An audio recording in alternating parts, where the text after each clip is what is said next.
कुछ आखिरी सीढ़ियाँ। ऊंचाई पे तो पहुंच चुके हैं, लेकिन अभी भी थोड़ी डिस्टेंस बाकी है और थोड़ा जान भी बाकी है। Let's try then. Okay ji, ऐसे तैसे पता नहीं कैसे कैसे, but finally I manage to reach on the top. अभी फ़ोन से दिखाते हैं, थोड़ी सांसें काम डाउन हो जाएं, उसके बाद परिंदा भी उड़ाने की कोशिश करेंगे। ऑल्दो यहाँ से कहीं परिंदा डिस्कनेक्ट हो गया ना तो हाथ से जाएगा भाई वो, क्योंकि हम अभी इतनी ऊंचाई पे हैं कि उसे ढूंढने जाने के लिए नीचे पहुंचने में भी कम से कम आधा घंटा लगेगा। द टाइम अपडेट आधे घंटे से याद आया इज़ 10:50। 9:40 में हमने स्टार्ट किया था एंड 1 घंटा 10 मिनट का टाइम लगा हमें इस स्टॉप पे पहुंचने में। Have a look from my phone right now. परिंदा भेजते हैं थोड़ी देर में।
बस भाई लोग, बहुत ज़्यादा गर्मी है और मेरे पानी भी ख़त्म होने वाला है। तो that was all from this particular fort. बाकी बातें पीने बात करते हैं। अब पानी पीने बात करते हैं, क्योंकि पानी ख़त्म हो चुका है। 2-3 घूंट बचे होंगे और मुझे अभी नीचे भी उतरना है यहाँ से। शक्ति माँ शक्ति। लास्ट टाइम व्यू देख रहे हो, ज़बरदस्त। चलिए यहाँ से चलते हैं यार, बाकी बातें नीचे पहुँच के करेंगे या फिर कहीं हॉल्ट लेता हूँ तो वहाँ करेंगे। यहाँ पे कोई शेड नहीं है और गर्मी से जान जा रही है।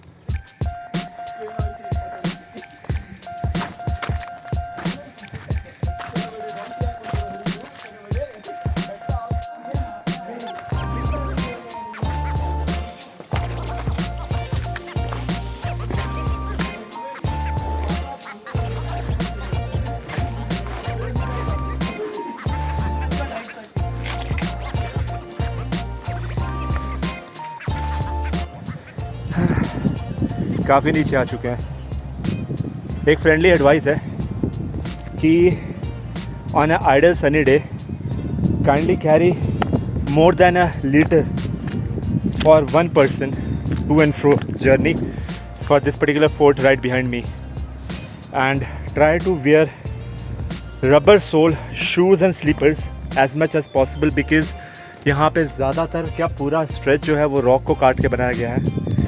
तो PVC या फिर Crocs try to avoid it.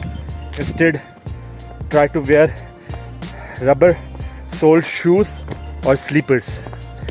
Temperature होगा समवेयर अराउंड 30-31, बट जस्ट इस बिकॉज रॉक्स ये मोर देन 35 लग रहा है। अभी तक मैंने एक जगह हॉल्ट लिया पानी पीने के लिए। उतरना उतना डिफ़िकल्ट नहीं है जितना चढ़ना है, obviously because of the known reason कि इतने स्टीप सीढ़ियाँ थी। बहुत ज़्यादा स्टीपनेस था यार। उतरने में भी घुटनों पे ज़ोर पड़ रहा है, but I want to leave.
Finally we have entered inside Bangalore.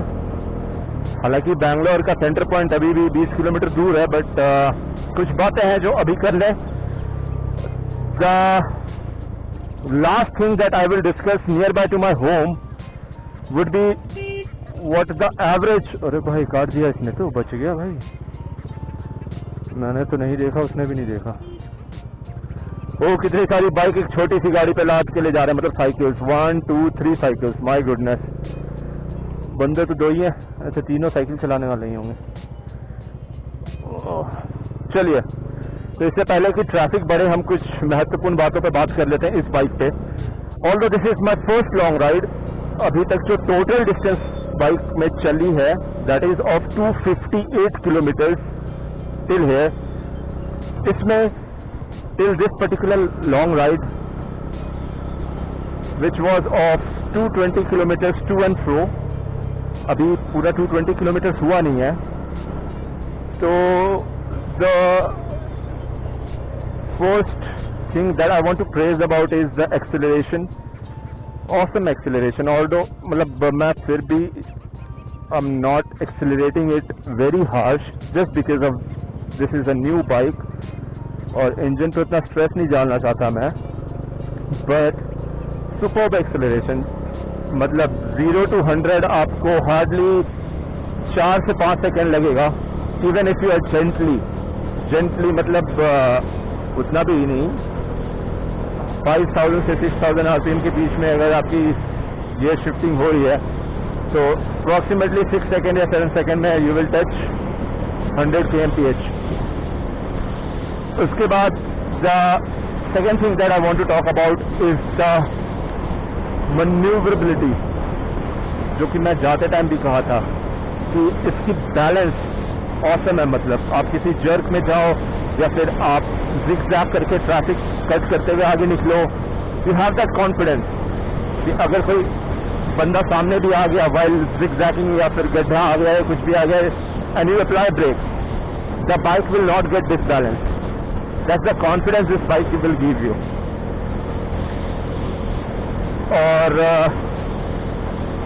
2 चीजें जो अच्छी ऑब्जर्व किया मैंने वो ये थी। अपार्ट फ्रॉम दैट कॉस्ट के बारे में बात करना जरूरी है। So the first thing that I have felt for the person और the configuration that I have, my height is 6 foot 1 inch and my weight is somewhere around 87-88, ऐसे ही चलता रहता है। I haven't measured it recently but 87 होगा।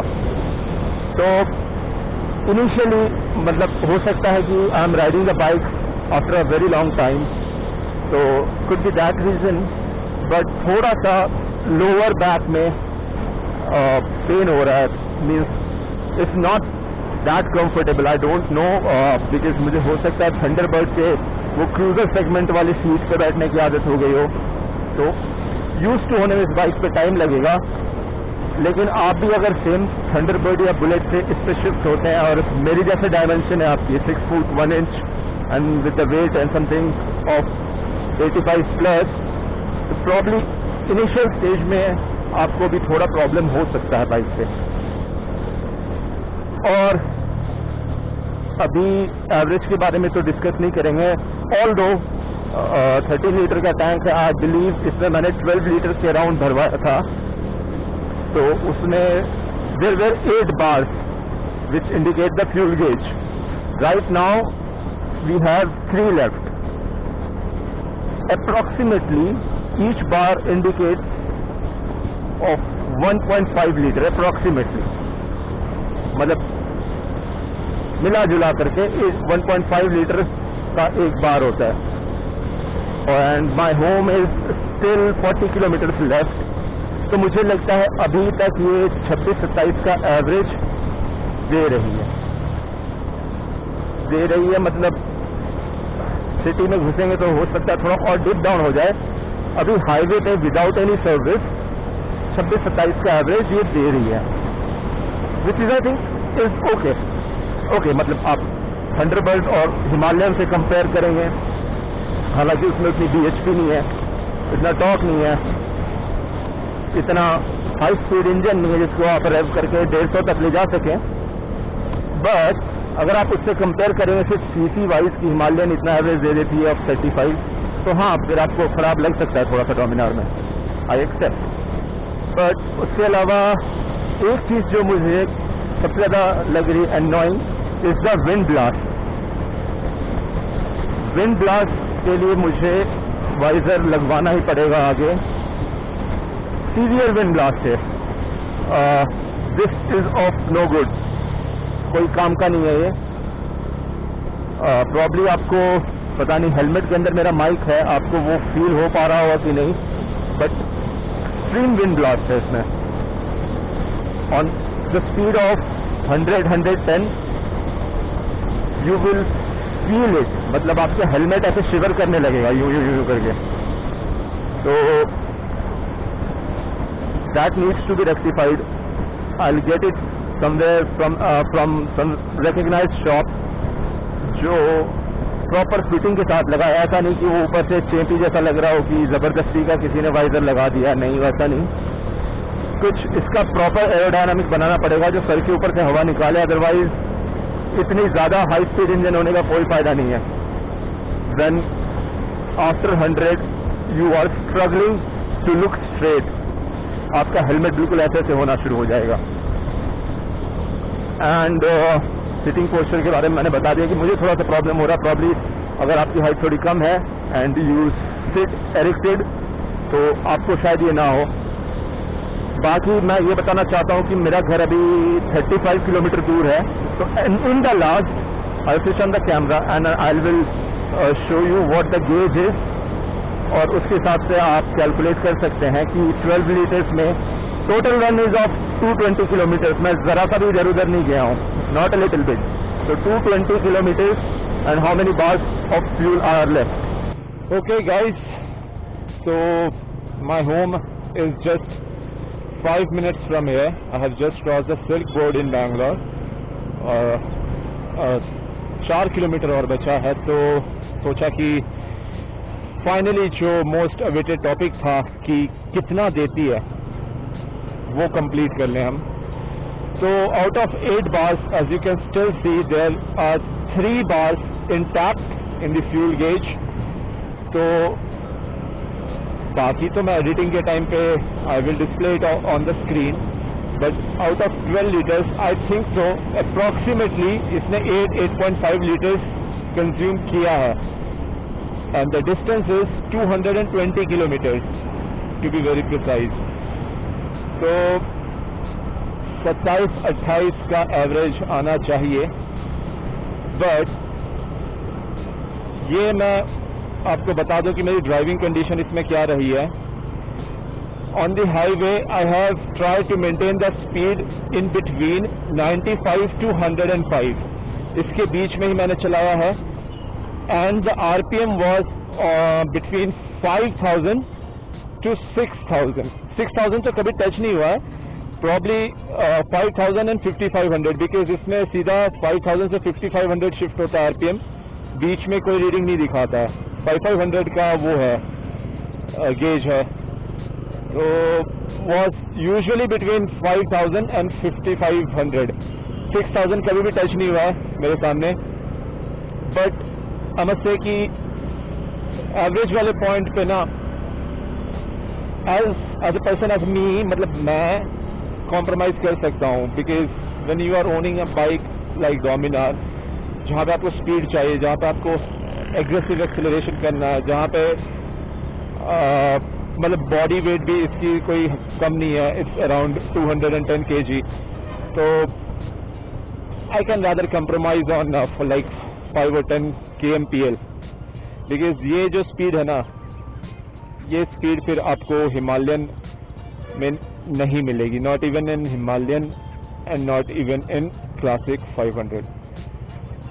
तो ये speed इसी में मिलेगी। हाँ, इंटरसेप्टर इसको बीट कर सकती है, क्या बीट कर ही देगी, लेकिन ओ लो 2 गेज हो गया, लो फ्यूल लेवल भी आ गया। अरे अरे अरे अरे, कल भरवाएंगे अब तो घर पहुंचने वाले हैं। 2 गेज है, मतलब अप्रोक्सीमेटली कितना होगा, 3 लीटर होगा, बट लो फ्यूल लेवल का इंडिकेशन दे रहा है। कोई बात नहीं, हम बाद में भरवा लेंगे।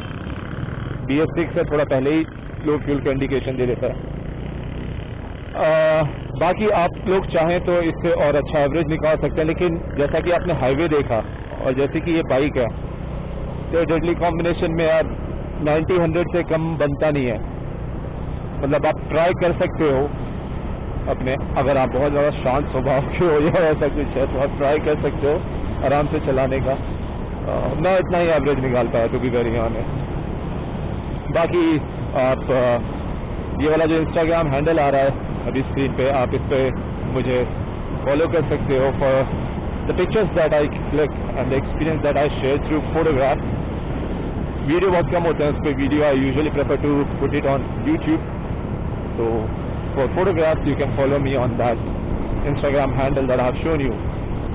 बाकी अभी फर्स्ट सर्विस नहीं हुआ because the total kilometre that I have ridden is 300 up till now, तो the service bar is between 500 to 750, so it's still 200-250 kilometers to go, which I'll try to cover soon, not intentionally but ऐसे ही कुछ cruise करते हुए।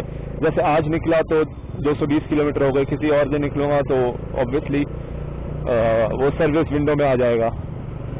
तो that was all from my first particular rides on this beautiful bike. Hope you have liked the vlog.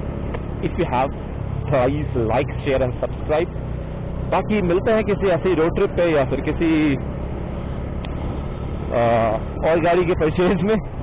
if any of my friend would be buying any of the cars, then definitely I'll show you how the first experience of out of the showroom car looks like. बाकी Alphos के लिए आप check कर सकते हैं इसको। So that was all for today. I believe all of you are staying safe. Take care of yourself and have a good day. Bye bye. Bye bye. अरे वो कहाँ गया हमारा सिंबल रबर आपका।